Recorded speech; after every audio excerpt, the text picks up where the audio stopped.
তার পিঠে বসে আছে একজন নারী। কুয়াশার মতো তার শরীর, চোখে শুধুই শূন্যতা। সে ধীরে ধীরে বলে, আমি এসেছি প্রতিশোধ নিতে, আমি এসেছি আমার মৃত্যুর বদলা নিতে, কাউকে ছাড়ব না। এটা বলেই ঘোড়াটা এক লাফে চলে যায় জানালার ভিতরে রাফির কক্ষের মধ্যে। রাফি ঘুমিয়ে আছে, কিন্তু তার ঠোঁটে অদ্ভুত হাসি। রাফি চোখ মেলে দেখে শুধুই অন্ধকার, আর তার কানে ভেসে এলো কিরণময়ীর কথা। সে চুপচাপ শুয়ে রইল, কিছু বলার শক্তি ছিল না তার। এদিকে রাজবাড়ির একটা কক্ষ বহুদিন ধরেই বন্ধ। সেই ঘরের দরজার গায়ে রক্তে লেখা, এখানেই সব শেষ হয়েছিল, এখান থেকেই আবার সব শুরু হবে। ফিরোজ সাহেব ও গোপাল কাকা রাতের অন্ধকারে দরজাটা খুলে ফেললেন। ভেতরে শুধুই অন্ধকার, মাটির নিচে নেমে যাওয়া একটা পথ। এর নিচেই আছে সেই চক্র, সেই যন্ত্র যার মাধ্যমে রাজেন্দ্র চৌধুরী পেতেন অদৃশ্য শক্তি। তারা দেখতে পায় একটা পুরনো কাগজ পড়ে আছে, আর সেখানে লেখা, দরজা একবার খুললে আর বন্ধ হয় না, ছায়া ফিরলে আলো স্থির থাকে না। তারপর ফিরোজ সাহেব আর গোপাল কাকা সেখান থেকে পালিয়ে যায়, কিন্তু তখনই ছায়ারা সেই কক্ষ থেকে বেরিয়ে আসে আর রাফিকে পুরোপুরি গ্রাস করে নেয়। পরের দিন সকালে সবাই দেখে বাড়ির চারপাশ জুড়ে রক্তে আঁকা রেখা, যেন কেউ সারা রাত ধরে এঁকে গেছে এক ভয়ঙ্কর ত্রিভুজ। রেখার মাঝখানে বসা রাফি, চোখ বন্ধ, ঠোঁটে মন্ত্র। তাকে ডাকলে সে উঠে দাঁড়ায়, গলা ঘুরিয়ে একবার তাকায়, তার চোখ সাদা হয়ে গেছে। সে বলে, আমি আর রাফি নই, আমি বাহক। ছায়ার কণ্ঠস্বর এখন আমার কণ্ঠে। সবাই বুঝতে পারে সেই নিষিদ্ধ দরজা খোলার কারণে রাফিকে ছায়ারা দখল করে নিয়েছে। এভাবেই ভয়ের মধ্যে কেটে যায় সেই দিন। রাতে নাহিদার কানের মধ্যে এক অদ্ভুত শব্দ ভেসে আসে, যেন শত শত মানুষ একসাথে কাঁদছে। নাহিদা দৌড়ে বেরিয়ে আসেন ঘর থেকে। পুরো বাড়ি যেন কেঁদে উঠেছে, দেয়াল ফেটে যাচ্ছে, দরজা খুলে যাচ্ছে আপন মনে। হঠাৎ দেয়ালের গায়ে ভেসে ওঠে কিরণময়ীর লেখা, আমি মরিনি, আমি কেবল অপেক্ষা করেছিলাম, তুমি আমায় ফিরিয়ে এনেছো তোমার ছেলের মাধ্যমে। নাহিদা তাড়াতাড়ি করে ফিরোজ সাহেবকে ডাকলেন। ফিরোজ সাহেব এসে দেখলেন রাজবাড়ির আকাশে অদ্ভুত লাল আলো, যেন কোথাও আগুন জ্বলছে। ফিরোজ সাহেব ছুটে বের হন বাহিরে। দেখেন কুয়োর ভেতর থেকে আগুনের ধোঁয়া উঠছে, আর রাফি তার চারপাশে আগুনের সেই বৃত্তে বসা আছে। সে বলে, দরজা এখন পুরো খোলা, এবার আসবে সে যাকে সবাই ভয় পায়, কিন্তু কেউ নাম নিতে সাহস পায় না। আকাশে বাজ পড়ে, পেছনে কুয়োর দেয়াল ধসে পড়ে। একটা ছায়ামূর্তি কুয়োর ভেতর থেকে উঠে আসে, মাথা নিচু, দুই চোখ আগুনের মতো জ্বলছে। রাফির ঠোঁট থেকে সেই নাম বের হয়, আরাকসান। রাজবাড়ি জুড়ে শব্দ ওঠে, যেন শত শত ছায়া একসাথে চিৎকার করে উঠে বলে, ওই নামটা আবার কেউ নিল কেন? গোপাল কাকা চিৎকার করে বলে ওঠেন, ওই নাম তো মৃত্যু, ওই নাম তো সেই আত্মার যাকে রাজেন্দ্র চৌধুরী নিজের রক্তে বন্দি করেছিলেন। সেই মুহূর্তে গোপাল কাকার চোখে রক্ত ভরে ওঠে, তার শরীর এক ঝাঁকুনিতে ছিন্ন ভিন্ন হয়ে যায়। আরাকসান তাকে ছুঁয়েছে তাই। এরপর নাহিদা ও ফিরোজ সাহেব প্রশ্ন করল, কে কে তুমি, কেন এসেছো, কেন এমন করছো? সেই ছায়া কোনো উত্তর দেয় না, শুধু বলে, রক্তের চুক্তি। এরপর তাদের সামনে কিছু একটা ভেসে উঠল। নাহিদা ও ফিরোজ সাহেব দেখতে পেল একের পর এক স্মৃতি ভেসে উঠছে। রাফির জন্ম, তার ছোটবেলার ছবি, কিন্তু সবগুলোতে এখন উপস্থিত এক অন্ধকার মূর্তি। রাফির পাশে দাঁড়িয়ে কখনো মাথায় হাত রাখছে, কখনো তার চোখে তাকাচ্ছে। হঠাৎ সেই ছায়া বলেন, ওর জন্ম আর 5 জনের মতো হয়নি, ও এসেছে তোমাদের মধ্যকার চুক্তির কারণে। ফিরোজ সাহেব ভয় পায়, কোনো ভুল কি ছিল তাদের? তাহলে ওই বাড়ি কেনার চুক্তিতে কি কিছু আছে?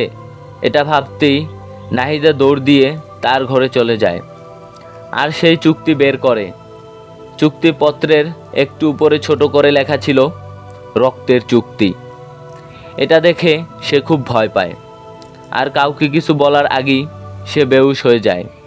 সেই রাতে রাজবাড়ির চারপাশে মানুষরা দেখতে পান রাজবাড়িতে আলোর বদলে ছায়া নাচছে।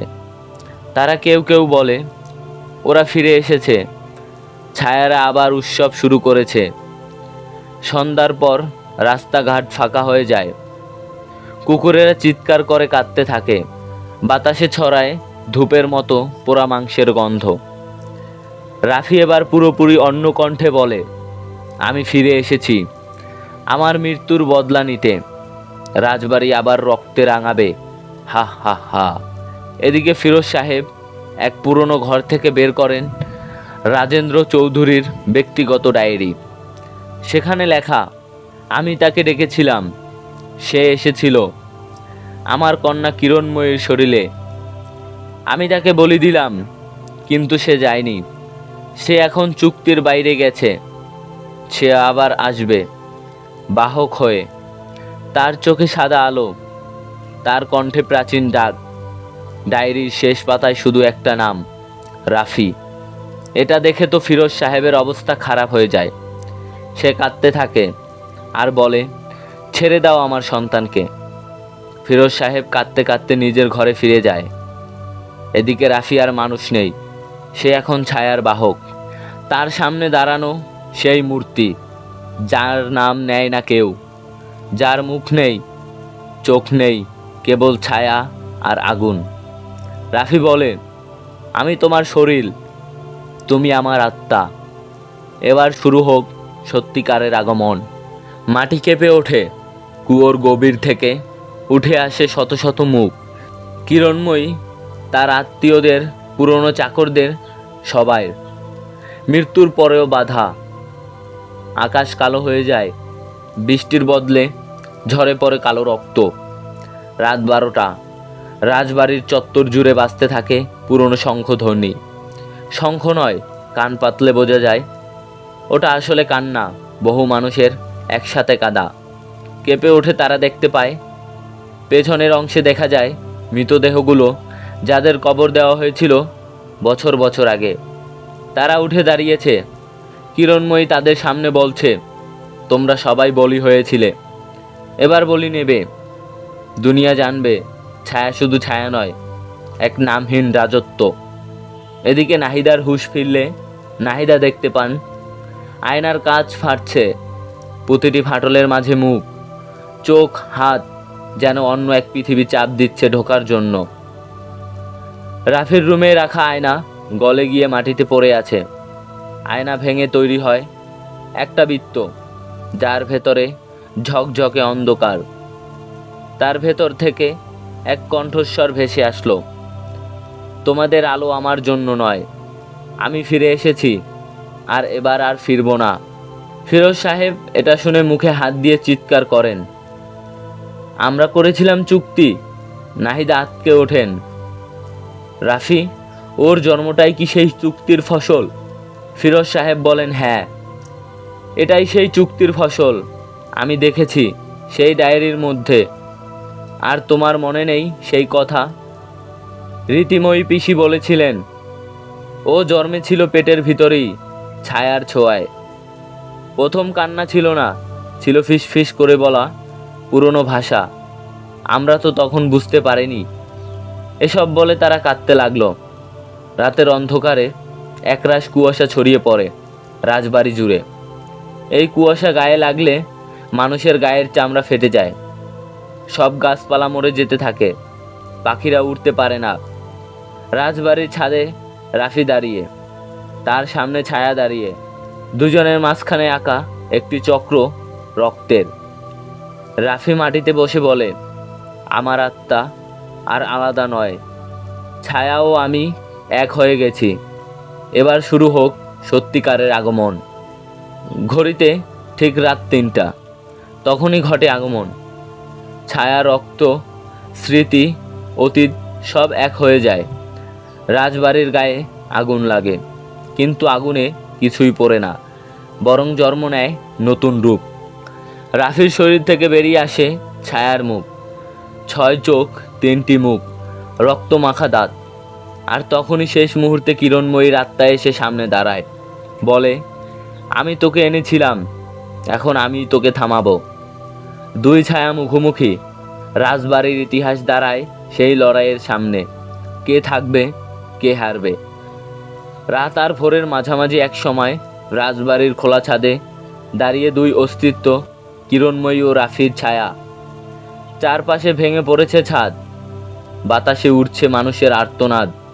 কিরণময়ী বলে, তুই আমার শরীর থেকে জন্ম নিয়েছিস, আমি তোকে ফিরিয়ে নেব। রাফির গলা অদ্ভুত গভীরতায় বলে, আমার জন্ম মানুষের শরীর থেকে নয়, আমার জন্ম ছায়াদের স্পর্শ থেকে। কিরণময়ী খুবই রেগে যায়। শুরু হয় এক অদৃশ্য শক্তির সংঘর্ষ। বাতাস থেমে যায়, সময় থেমে যায়, আর এভাবেই চলতে থাকে তাদের মহাযুদ্ধ। এদিকে নাহিদা দেখতে পান প্রতিটি আয়নায় অন্য এক জগৎ ফুটে উঠেছে। সেই জগতে রাফির প্রতিচ্ছবি নেই, তার বদলে আছে শুধু ছায়া, আগুন আর মৃত আত্মারা। একটা আয়নায় হঠাৎ সে দেখে নিজেকেই দাঁড়িয়ে থাকতে, কিন্তু তার চোখ কুয়াশায় ভরা। সেই প্রতিচ্ছবি বলে, তুই নিজেই চুক্তি করেছিলি, মনে নেই? নাহিদা চিৎকার করে ফিরে দাঁড়ায়। আয়নাগুলো ভেঙে পড়ে মাটিতে। নাহিদা ভয়ে দৌড়তে থাকে। সে দৌড়ে চলে আসে রাজবাড়ির নিচের গোপন চেম্বারে। সেখানে সে খুঁজে পায় এক পাথরের ফলক। সেখানে লেখা ছিল, যেদিনই ছায়ারা রক্তের টানে ফিরে আসবে, সেদিন পূর্বপুরুষের ভুল সবাইকে ভোগাবে। যিনি একবার ছায়াদের ডাকেন, তিনি আর ফিরে যান না। ইতি রাজেন্দ্র চৌধুরী। নাহিদা বুঝতে পারেন ছায়ার আগমন কেবল অভিশাপ নয়, উত্তরাধিকারও। ওদিকে রাফি এক পূর্ণরূপে ছায়াদের বাহক হয়ে গেছে। তার চারপাশে জড়ো হয় ছায়ারা, রাজবাড়ির পুরনো প্রহরীরা, যারা একদিন রাজেন্দ্র চৌধুরীর অনুচর ছিল। তারা সবাই ছায়া হয়ে ফিরে এসেছে। রাফি বলে, আজ বিচার হবে। যারা চুক্তি করেছে তারা মুক্তি পাবে না। প্রত্যেকের সামনে উঠে আসে অতীতের দৃশ্য, কে কাকে বলি দিয়েছিল, কে কাকে ঠকিয়েছিল। একটা অদৃশ্য অশরীরী আদালত বসে। বিচারক ছায়ার বাহক নিজে। নাহিদা, ফিরোজ সাহেব সবাইকে নিয়ে ছায়া তৈরি করে এক বৃত্ত। তাদের মাথার উপরে ঘুরতে থাকে আগুনের চাকা। রাফি বলে, একজনকে দিতে হবে শেষ বলি, তবেই ছায়া ক্ষান্ত হবে। দুজন একে অপরের দিকে তাকিয়ে থাকে। শেষে নাহিদা এগিয়ে আসে। সে বলে, আমি দেব, কারণ আমি ওকে জন্ম দিয়েছিলাম। রাফি চোখ বুজে বলে, তুমি বেছে নিয়েছো, তবে বলি হবে সত্য। কিন্তু মুক্তি কেবল তার, যার ইচ্ছায় রক্ত ঝরে। চোখের পানি গড়িয়ে পড়ে, বাতাস ভারী হয়ে আসে। ছায়া থমকে দাঁড়ায় এবং প্রস্তুতি নেওয়া হয় বলি দেওয়ার। সময় হতেই এক কোপে নাহিদার ধর থেকে মাথা আলাদা হয়ে যায়। ছায়ারা খুশিতে নাচতে থাকে, আনন্দ করতে থাকে তারা। রাত্রির গভীরতা বাড়ে। রাজবাড়ির ভেতরে ছায়া এক জায়গায় একত্রিত হয়েছে। প্রতিটি কোণায় ক্রমশ অন্ধকার জমেছে। বাতাসে এক বিষাক্ত গন্ধ, রক্ত, আগুন আর পচা মাংসের গন্ধ। রাফি আর কিরণময়ী এখন মুখোমুখি। এই মুহূর্তে তাদের মধ্যে কোনো মানবিকতা আর নেই, শুধু একে অপরের মধ্যে ছায়ার ভয়াবহ রূপ। কিরণময়ী সোজা রাফির দিকে এগিয়ে আসে। তার চোখের কোণে জল জমা। তুমি কি জানো রাফি, তুমিই আমার আত্মা। রাফির চোখে কোনো অভিব্যক্তি নেই। সে বলে, মৃত্যু জীবন সবই এক অবিরাম চক্র। এবার ছায়া শুধু রাজত্ব করবে। কিরণময়ী জানে তার পরিণতি নির্ধারিত, কিন্তু সেই এক অতীতের ভুল যা সে সংশোধন করতে চেয়েছিল, তাকে শেষ পর্যন্ত সমাপ্তি করতেই হবে। ওদিকে হঠাৎ ফিরোজ সাহেব দেখতে পেলেন গোপাল কাকা ও নাহিদার আত্মা যা তার সামনে দাঁড়িয়ে আছে। তারা বলল, আমরা তোমার সাথে থাকি, তোমাকে সাহায্য করি। ফিরোজ সাহেব বললেন, আচ্ছা ঠিক আছে। এই মুহূর্তে তারা সবাই একসাথে রাজবাড়ির লাইব্রেরির গোপন কক্ষে অবস্থান করছে। তাদের সামনে পড়ে থাকা চুক্তির পুরনো কপিটি, যেটি রাজেন্দ্র চৌধুরী নিজ হাতে লিখেছিলেন। ছায়ার আগমন হবে, যাকে সে বেছে নেবে সে ছায়া হয়ে যাবে। এই লাইনটি তাদের হৃদয়ে তীব্রতা সৃষ্টি করে। ফিরোজ সাহেব বললেন, এটা তো আমাদের ভয়ঙ্কর চুক্তি, আমরা যেটি জানতেও পারিনি। এখন আমাদের একে একে সবাইকে ছায়ায় পরিণত হতে হবে। গোপাল কাকা মাথা নিচু করে বলেন, এটা তো আমাদের জীবনের সবথেকে বড় ভুল। এই বাড়িতে আসা রাজেন্দ্র চৌধুরী আমাদের অন্ধকারের পথে ঠেলে দিয়েছে। এখন ওই ছায়া আমাদের ভিতরে ঢুকে পড়বে আস্তে আস্তে। ফিরোজ সাহেব বুঝে গেছেন, শেষ পর্যন্ত তাকে এমন সিদ্ধান্ত নিতে হবে যা তাকে আত্মত্যাগ করতে বাধ্য করবে। এদিকে রাজবাড়ির মূল কক্ষে রাফি এবং কিরণময়ী একে অপরকে ঘিরে এক অভিশপ্ত নৃত্য শুরু করেন। একে একে তারা অন্ধকারে ঢলে পড়ছে, তাদের ভেতর থেকে ছায়া বেরিয়ে আসছে। রাফি বলে, আজকের পর কেউ আর আমাকে চিনবে না, আমি আর কোনো মানব নই, আমি শুধু ছায়ার বাহক।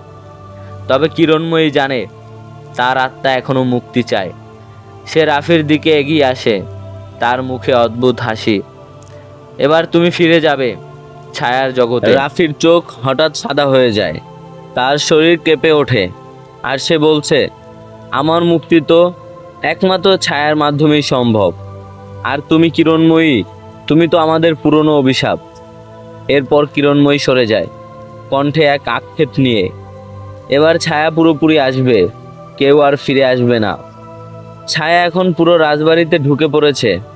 একে একে রাজবাড়ির সমস্ত শিকড় ভেঙে পড়ছে, পুরনো স্মৃতি উঠে আসছে। রাফি যে এক সময় সরল যুবক ছিল, এখন এক ভয়ঙ্কর ছায়ায় পরিণত হয়েছে।